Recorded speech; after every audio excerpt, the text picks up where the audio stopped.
Muy buenos días, mis queridos hermanos. Y bueno, al igual que el día de ayer, estuvimos compartiendo, el jueves, desde luego, estuvimos compartiendo una porción de las Escrituras donde hacíamos mención acerca de la agonía de nuestro Señor Jesucristo en el huerto, ¿no? Bueno, hoy vamos a ver Mateo capítulo 27, versículo 33 al 56. Así que les animo a que abran sus Biblias, que lean Mateo 27 versículo 33 al 56.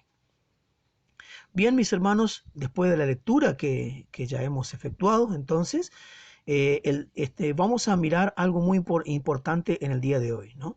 Eh, como dije, ayer vimos la agonía de nuestro Señor en el huerto de Getsemaní y vimos también la falta de compañerismo de los discípulos, haciendo un paralelo con nuestra infidelidad, ¿no? Ante situaciones parecidas. Bueno, hoy la escritura nos va a llevar entonces al monte Gólgota, ¿no? Como decía el texto que habíamos leído, cerca de Jerusalén quedaba este lugar.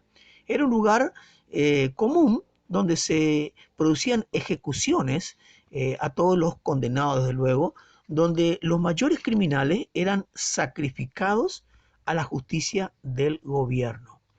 Así también fue sacrificado nuestro Señor Jesucristo a la justicia de Dios. El nombre de este lugar en arameo significa calavera, ¿no?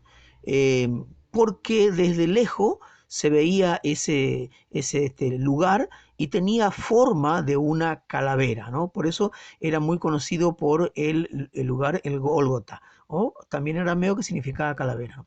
Un buen símbolo acerca del triunfo de Cristo sobre la muerte precisamente, ¿no? Porque es allí donde a Él se lo crucifica y donde Él triunfa sobre el poder de la muerte. Mis hermanos queridos, viendo la clase de muerte que por nosotros sufrió nuestro Señor Jesucristo, podemos considerar la clase de amor que nos tuvo. Pero como si la crucifixión no fuese una muerte horrible, hubieron situaciones que añadieron a ella toda clase de tratos abusivos. Bueno, vamos a mirar conforme a lo que está en el texto, ahí en el versículo 34, dicen que le dieron a beber vinagre mezclado con hiel. Bueno, ¿qué era esto? Bueno, era una costumbre darle a los condenados una mezcla de vino e incienso. ¿Qué se lograba con eso? Bueno, era de adormecerlo para que el sufrimiento que ellos iban a tener sea minimizado. Claro, pero lo que le dieron a Jesús no era eso, era vinagre con hiel para hacerlo más amargo. Yo voy a comentarte que en una oportunidad, cuando nosotros éramos muy chicos, allá en mi pueblo natal, nosotros íbamos a buscar menudencias para darle a nuestros perros, ¿no? Entonces, en una oportunidad, nosotros buscamos, le pedíamos la hiel del animal, de la vaca, porque en una temporada se decía que dentro de la vesícula de la vaca solían haber piedras y que esas piedras tenían un buen valor en el mercado. Entonces nosotros, queriendo hacer dinero fácil, ¿qué hacíamos? Nos íbamos a buscar entonces la hiel y la vesícula del animal y abríamos con un cuchillo y entonces buscábamos si había piedra ahí, ¿no? En un momento determinado, cuando abro la vesícula del animal, me salta una gota, al reventar eso, al punzar y reventar, me salta una gota en los labios. ¿Sabes? Ahora, después de mucho tiempo y leyendo la escritura, ahora entiendo lo del adormecimiento. Primero, ese líquido tenía un gusto amargo como nunca probé en la tierra, ¿no? Y otra cosa, me adormeció todos los labios. Bueno, por eso simplemente creo que este efecto cumplía en mezclar el vinagre con la hiel, ¿no? Pero, ¿qué pasó acá, no? Dice la palabra del Señor que el Señor no la bebió porque Él simplemente que quiso experimentar en su propio cuerpo y en su propia vida el dolor, lo que significaba el sufrimiento de cargar los pecados, no solamente los míos, los tuyos, sino el de toda la humanidad. También dice en el versículo 35 que echaron suerte sobre sus vestidos. El Señor, mis queridos hermanos, no tenía un taparrabo como muestran los artistas que pintaron y esculpieron figuras acerca de el Cristo crucificado. El Señor fue desnudado, exponiéndolo a la vergüenza pública. Con esto se cumplía la profecía que había escrito David en el Salmo 22, versículo 18. También que hicieron, dice ahí en el versículo 37, que pusieron sobre su cabeza su causa escrita. En el caso de Jesús, el título era el siguiente: Este es Jesús Nazareno, el Rey de los judíos.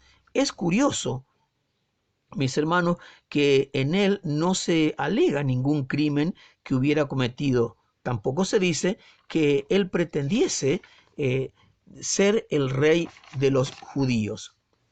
Que fuera Jesús, el Dios Salvador, no era ningún crimen. Que fuera rey de los judíos tampoco era crimen, sino una gran verdad. Pues se esperaba que el Cristo fuera el rey de Israel. De modo que lo que se puso como causa de su muerte resultó ser un título de máxima gloria. Pilato, en ese momento, el juez de aquel tribunal, lo proclamó rey.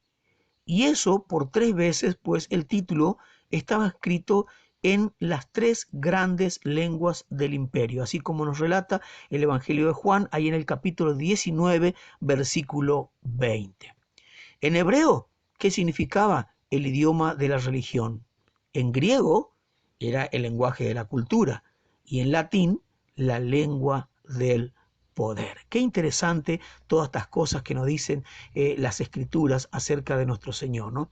También dice la palabra del Señor que le crucificaron con él a 2 ladrones, uno a la derecha y el otro a su izquierda. Él en el medio, como pareciera ser el más importante y el más grande de los dos, ¿no? Pero bueno, 2 salteadores, como dice el original, ¿no? Y así se cumplía la profecía del profeta Isaías, ahí en el capítulo 53, versículo 12, cuando dice: fue contado con los pecadores, para que nosotros seamos contados entre los santos en la venida eterna, en la vida eterna, perdón. Bueno, también dice la palabra del Señor que los que pasaban le injuriaban meneando la cabeza. Ahí el versículo 39 y el 40. Todo lo que hacían, lo hacían con gesto de burla, le echaban en cara que él pretendía destruir el templo y le gritaban: tú, que derribas el templo, pruebas tu fuerza, desciende de la cruz y sálvate a ti mismo. Esto, mis hermanos, me recuerda lo dicho por el apóstol Pablo en 2 de Corintios, capítulo 13, versículo 4, cuando dice: veían que fue crucificado en debilidad sin percibir que vive por el poder de Dios. Ellos ahora estaban empleando el mismo lenguaje de su padre, el diablo, cuando le tentó en el desierto. No sé si recordarás las palabras que le decía Satanás: si eres el Hijo de Dios, desciende de la cruz.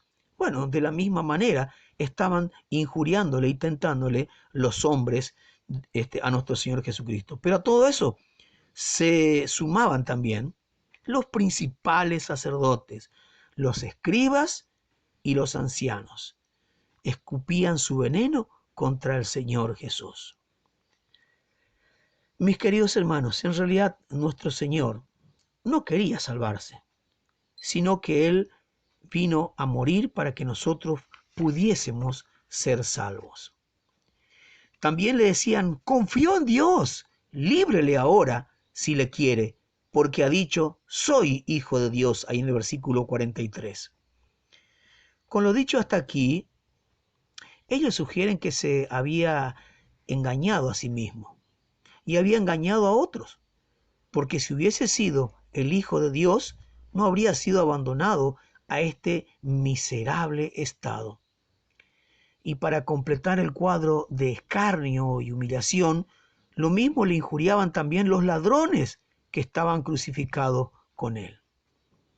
Ahora, mis hermanos, observemos un poquitito allí en el versículo 46. Cerca de la hora novena, o sea, sería las 15 de nuestro horario, o sea, o las 3 de la tarde, Jesús gritó diciendo: Dios mío, ¿a qué me has desamparado? Eso es lo que dice el original. Las traducciones más modernas dicen: ¿por qué me has abandonado? Cosa que sería como que Cristo le cuestionara a su Padre por qué le había desamparado. Por eso el original dice: ¿a qué me has desamparado? Mis queridos hermanos, Dios ocultó completamente su rostro de él. ¿Por qué? Cristo estaba siendo hecho pecado y maldición por nosotros, como dice ahí en 2 de Corintios, capítulo 5, versículo 21, y también ahí en el libro de Gálatas, capítulo 3, versículo 13. Estaba él sufriendo en sí el efecto directo e inmediato de la culpa, la muerte espiritual que consiste en la ausencia de la comunión con Dios. Sin embargo, aún en medio de este desamparo, todavía él dice, el Señor Jesucristo, de luego, ¿no? Dice: Dios mío, aunque me desamparaste, todavía eres mío. Qué interesante. Quizás en los momentos de mucha angustia, tú habrás sentido como que nadie estaba a tu lado, que hasta el mismo Dios te desampara, pero ni siquiera se compara ese sufrimiento al sufrimiento de nuestro Señor. Por eso ahí en el versículo 50 dice: Jesús fue clavado en la cruz entre las 9 y las 12 horas. O sea, sería la tercera hora del calendario judío y la sexta hora. O sea, la tercera hora es las 9 de la mañana y la sexta hora judía es las 12 del mediodía de nuestro calendario, que es el mismo que el calendario romano, porque nuestro calendario romano, nuestro horario romano es el calendario gregoriano. Y murió entre las 15 o 16 horas, que sería la novena hora judía. Después de clamar y entregar su espíritu, nos dice la palabra de Dios que su alma fue separada del cuerpo, es decir, murió. Derramada toda su sangre, hizo expiación por los pecados de todo el mundo. Hermanos, durante su ministerio terrenal hizo muchos milagros nuestro Señor Jesucristo, como lo plasma ahí en el Evangelio de Juan capítulo 20, versículos 30 y 31, donde dice que hizo el Señor muchos milagros, los cuales no están escritos en esta tierra. Ahora, en su muerte, por supuesto que también iban a suceder cosas. ¿Cuáles cosas? Bueno, la palabra de Dios dice que el velo del templo se rasgó en dos de arriba a abajo. Ahora, tras la muerte de Cristo, el acceso al lugar santísimo quedaba ampliamente abierto, como nos muestra ahí en el libro de Hebreos, capítulo 4, versículo 16. Significaba que judíos y gentiles quedaban unidos en un mismo plan de salvación, hacer derribada la pared intermedia de separación, como el mismo apóstol Pablo le escribe a los Efesios ahí en el capítulo 2, versículo 14, que era la ley ceremonial. Al morir, tomó en sus manos la ley y la clavó en la cruz, como dice en el libro de Colosenses, capítulo 2, versículo 14. Ahora, yo ya no nada que obstruya el acceso ni más desanime a presentarnos ante Él, ¿no? O sea, ya no hay nada que pueda obstruir nuestro acceso y también desanimarnos para presentarnos a Él. La palabra de Dios dice que la tierra tembló, las rocas se partieron, se abrieron los sepulcros y muchos cuerpos de santos que habían dormido y se levantaron y saliendo de los sepulcros después de la resurrección de Él, o sea, de nuestro Señor Jesucristo, entraron en la santa ciudad y se aparecieron a muchos. Concluyendo, mis queridos hermanos, el centurión y los que estaban con él guardando a Jesús, desde luego eran romanos, eran gentiles, pero a pesar de ello, ellos quedaron impresionados con todas estas cosas. Y en el asombro y en el estupor dijeron, verdaderamente era Hijo de Dios. Pensemos, mis hermanos, ¿cuánto más tiene que hacer Dios para que creamos? Recuerda que al que cree, como dice la palabra, todo le es posible. Que en estos días de Semana Santa, todos estos días que estamos teniendo de cuarentena y que estamos teniendo la oportunidad también para quedarnos en nuestra casa y meditar un poquito en la palabra de Dios, también nos ayude a meditar y a creer que todo lo que hizo el Señor Jesucristo lo hizo para salvarnos. Nos hizo para que tengamos vida y para que la tengamos en abundancia. Que Dios nos bendiga y que tengamos un lindo tiempo para meditar y reflexionar en esta Semana Santa. Oremos. Dios y Padre, buenos en este día poder darte gracias por todas las cosas que aquí en las Escrituras están plasmadas. Nadie puede decir que estas cosas son mentiras, porque toda la palabra de Dios es inspirada por Dios y es útil para enseñar y para redarguir y para instruir en justicia, a fin de que el hombre de Dios sea perfecto y enteramente preparado para toda buena obra.